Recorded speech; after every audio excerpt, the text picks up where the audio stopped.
সংবিধানের সংস্কার এই সরকার হাত দিতে পারবে না, জনগণের ম্যান্ডেট লাগবে, সেখানে কি পার্লামেন্ট লাগবে। যে কোনো সংস্কার করতে হলে সেখানে পার্লামেন্টের ম্যান্ডেট লাগবে। তাদের ম্যান্ডেটটা কোথায়? জনগণের ম্যান্ডেট কি? বরঞ্চ আমি মনে করি তারা যদি স্পেসিফিক এই পরিবর্তন, সংস্কার মানেই তো পরিবর্তন, সেইগুলো না পারে রাজনৈতিক দল থেকে অঙ্গীকার নিতে পারেন আগামীতে জনগণের ভোটে যারা নির্বাচিত হবেন তারা সংসদে গিয়ে এই পরিবর্তনগুলো করবেন। বিগত 3টি সংসদ নির্বাচনে জনগণ তাদের ভোটাধিকার থেকে বঞ্চিত হয়েছে। আমরা চাই জনগণের ভোটের অধিকার ফিরিয়ে দেওয়া হোক। অবশ্যই কিছু কিছু কাজ তো করতেই হবে। এই যে ইসি, ডিসি, সচিব, ইউএনও যারা নগ্নভাবে নির্বাচনগুলোকে হস্তক্ষেপ করেছে, দুর্নীতির সাথে যুক্ত ছিলেন, তাদের ব্যাপারে ব্যবস্থা নিতে হবে। আমরা ফ্যাসিবাদের দোষরদের বিচারের কথা বলি, কিন্তু আমরা খেয়াল করি না যে বিগত 6 মাসে 572 জন এই ইউনিট সরকারের আমলে যারা গ্রেফতার হয়েছিলেন জামিনে বের হয়ে গেছেন। ন্যায় বিচার প্রতিষ্ঠার জন্য আসুন, আন্দোলন করি। আজকে দেখলাম 1541 or something like that অধিকারের একটি রিপোর্ট শহীদ হয়েছেন। সরকারি ভাবে বলা হচ্ছে 700 something, আমরা বলি 2000। খুব ছোট একটি সংখ্যা, 6 মাসে সঠিক সংখ্যাটা নিরূপণ করা যেত। ওই একই কাজ করছি আমরা। 30 লাখ শহীদ হয়েছিল, সেই তালিকাটা এখন পর্যন্ত আমরা নির্ণয় করতে পারলাম না।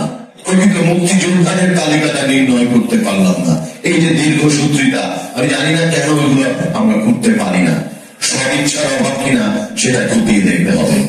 গতকাল দেখলাম প্রথম আলোতে মোহাম্মদপুরের বেশ কিছু যারা কাউন্সিলর ছিলেন তাদের ভিডিও বের হয়েছে, নাম সহ কারা কারা জনগণের উপর এভাবে পাখির মতো গুলি করে ছাত্র জনতাকে হত্যা করেছেন। তার মধ্যে রাজীব, আসিফ, বিপ্লব নামকের ডিএস, এদেরকে ধরতে পারছেন না।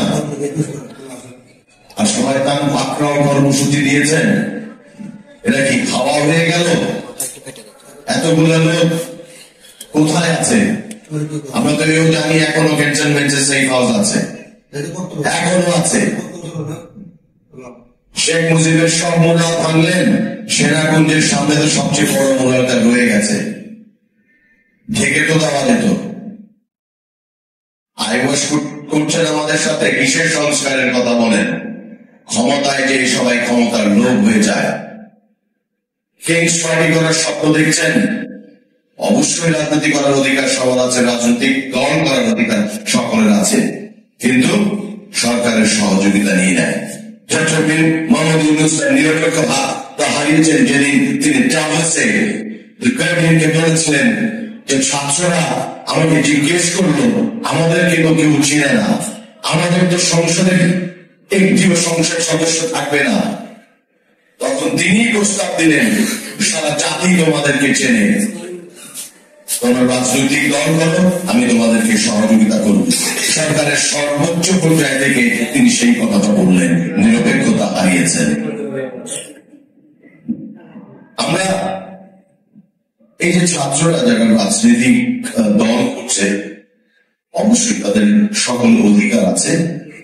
আমরা তাদের দল তাকেও সাধুবাদ জানাবো যখন ঘোষিত হবে। আমরা আশা করি অতীতের যে কাজগুলো হয়ে গেছে সেগুলো যেন পুনরাবৃত্তি না ঘটে।